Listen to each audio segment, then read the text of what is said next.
tous, alors aujourd'hui on se retrouve pour une nouvelle vidéo et aujourd'hui on se retrouve pour la review de Boruto, cette fois-ci avec une tenue un petit peu spéciale. Donc j'ai mis Sarada puisque la semaine dernière j'avais mis Boruto et que franchement pour cet épisode on voit autant Boruto que Sarada.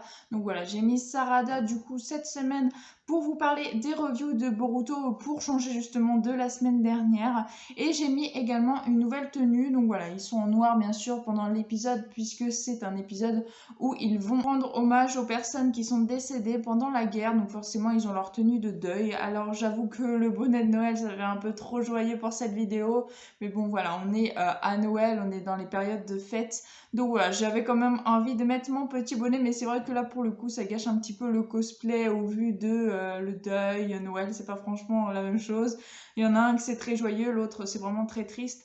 Donc voilà, bon, au moins j'ai essayé d'être plus proche de l'épisode en restant dans le thème de Noël qui nous intéresse quand même en décembre et dont on a bien besoin cette année pour s'enlever un petit peu tout ce qu'on a eu de mal cette année avec le virus, tout ça. On n'a pas pu faire toutes les choses que l'on voulait.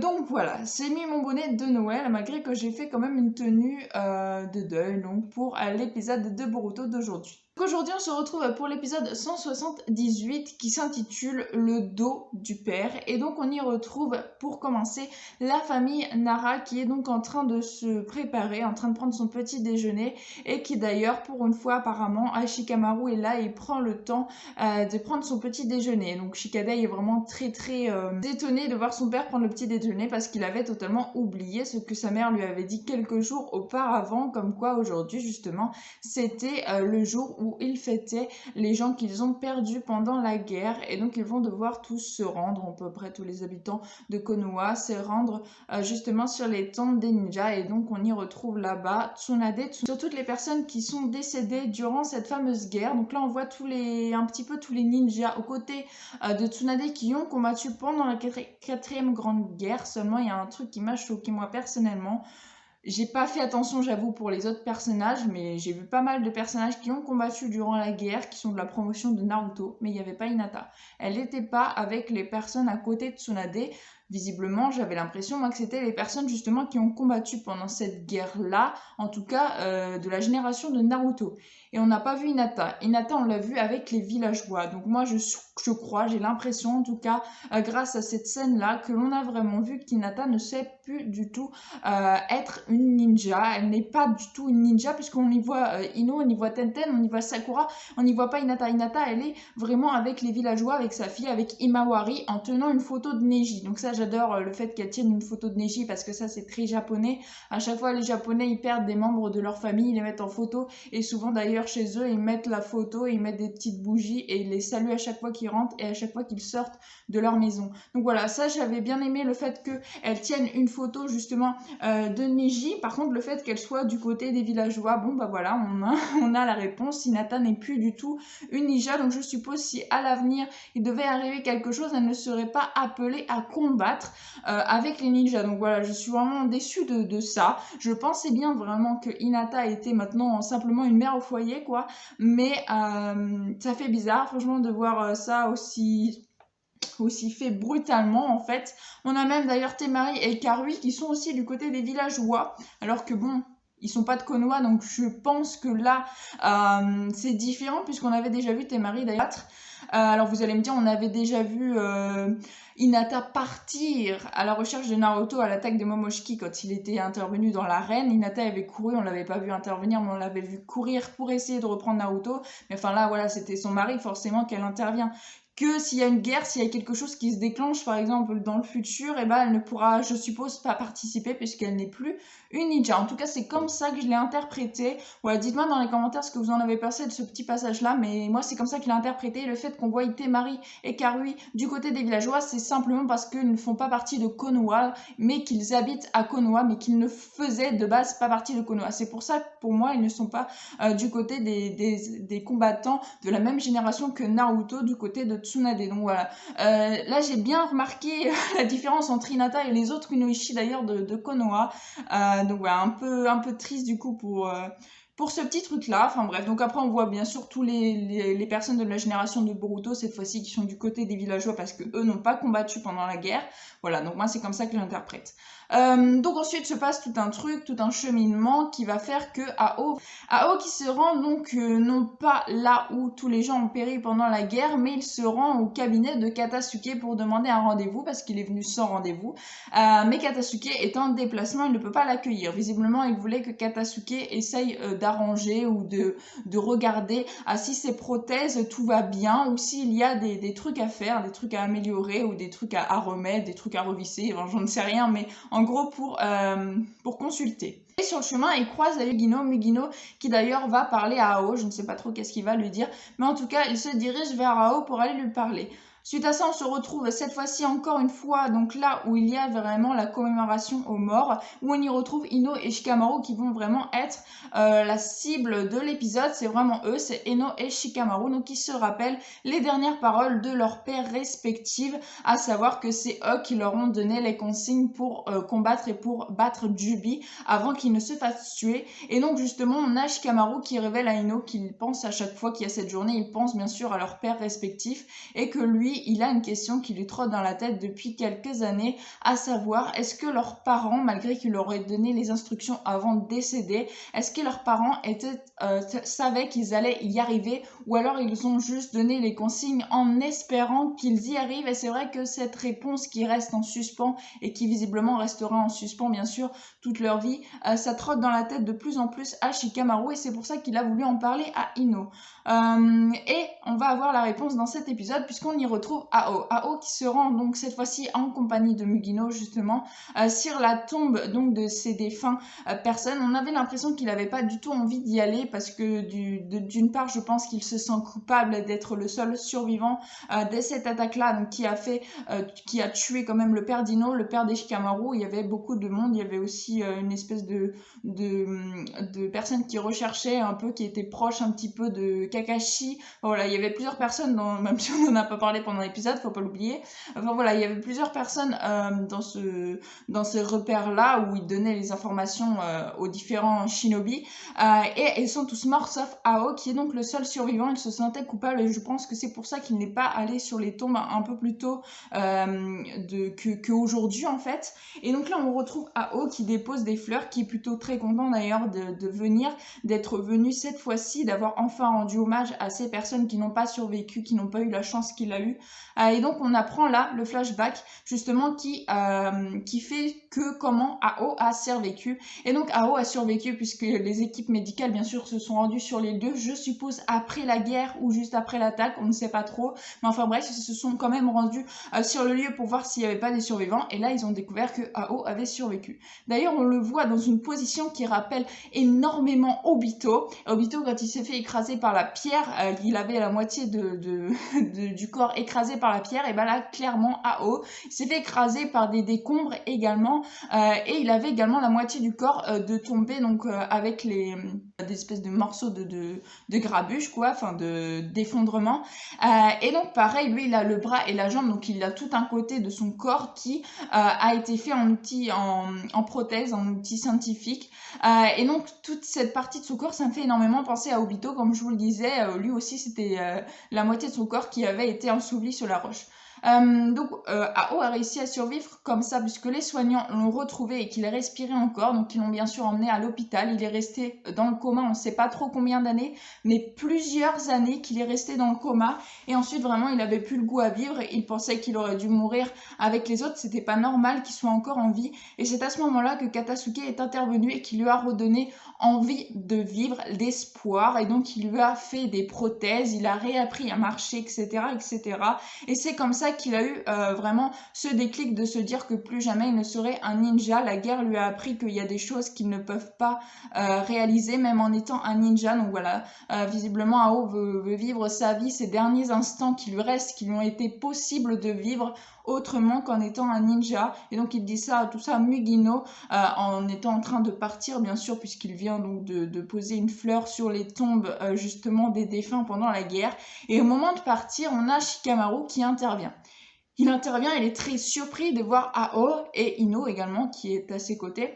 Bien sûr la question qu'il a demandé à Ino, qui lui trotte dans la tête depuis quelques années, à savoir est-ce qu'il aurait des informations sur leurs parents avant de mourir? Est-ce qu'ils étaient sûrs qu'ils allaient réussir à battre Jubi, ou est-ce qu'ils ont dit ça juste pour essayer de donner espoir? Mais est-ce qu'ils avaient en gros confiance en eux, ou est-ce qu'ils se disaient que c'était peine perdue mais qu'ils essaieraient quand même une stratégie?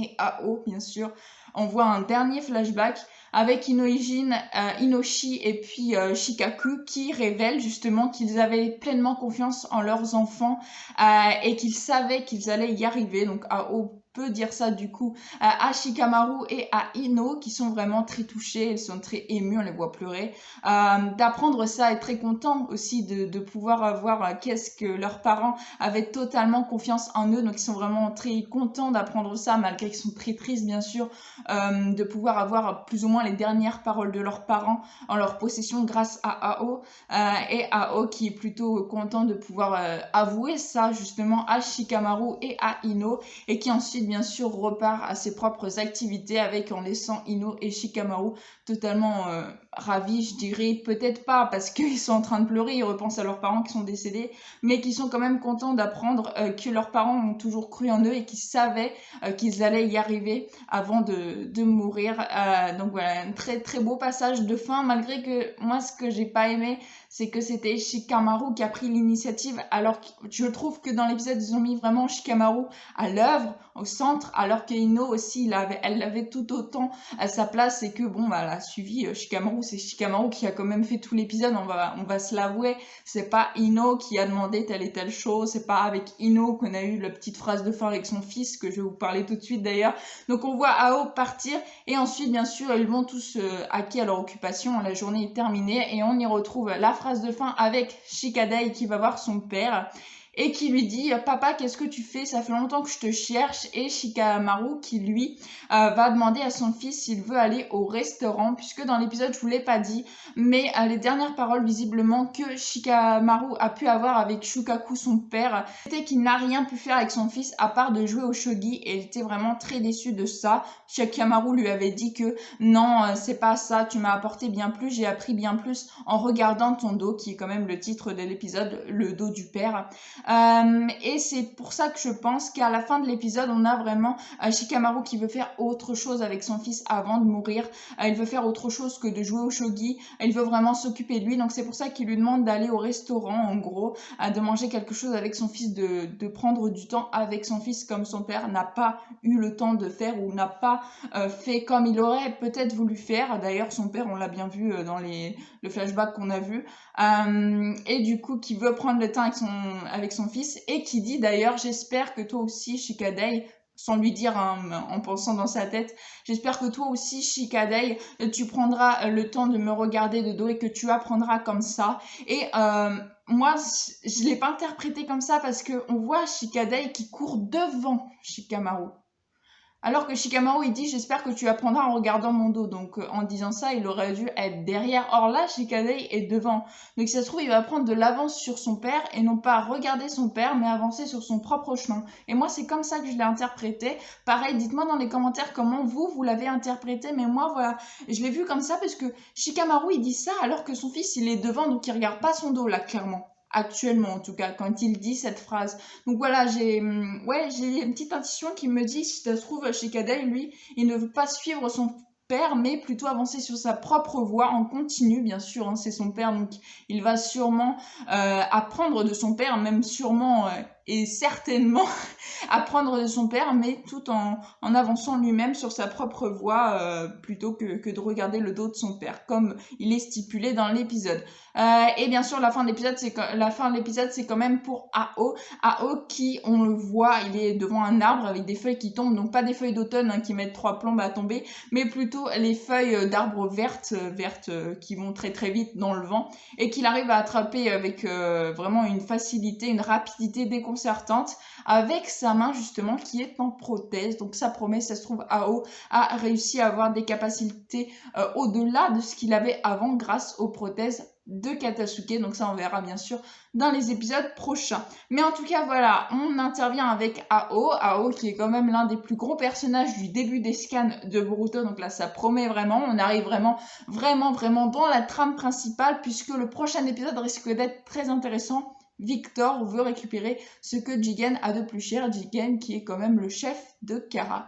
Donc voilà, ça promet énormément, malgré que moi je sais ce qui va se passer puisque j'ai lu les scans, mais je respecte bien sûr tous ceux qui ne lisent pas les scans et c'est pour ça que je n'en parlerai pas aujourd'hui et bien sûr je n'en parlerai pas si on n'en parle pas dans l'anime. Donc voilà, si vous voulez en parler plus précisément, ce sera dans les commentaires ou alors dans mes reviews de scans des Boruto. En tout cas, qu'est-ce que j'ai pensé de cet épisode? Bah franchement, on a appris plus ou moins que Hinata n'était plus une ninja, donc ça m'a déçu. Après, l'épisode était plutôt très sympa, on a appris des choses qu'on ne savait pas en flashback de la guerre, de l'après-guerre, et aussi de la guerre elle-même. Les dernières paroles de Ino à son père, que j'ai oublié de vous dire d'ailleurs, que son père était très fier de sa fille, mais pas que en tant que ninja, il était très fier de sa fille en tant que l'ambition qu'elle mettait à protéger ses amis, au vu de ce qui s'était passé avec Sakura. Elle l'avait d'ailleurs défendue contre 3 filles qui se moquaient d'elle. Donc c'était Ino qui l'avait défendue. Son père était très fier de ça.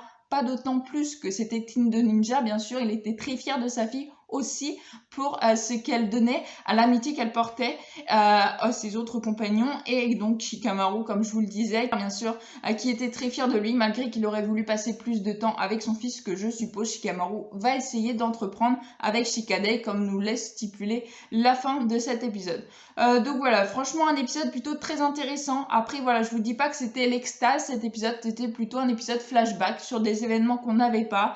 J'ai pas trop aimé la façon donc justement Ao il avait été écrasé par la pierre qui m'a fait énormément penser à Obito, mais bon voilà, ça raccorde vu que c'est aussi la moitié du corps d'Ao qui a été touché un peu comme Obito et qui a été reconstitué, donc ouais.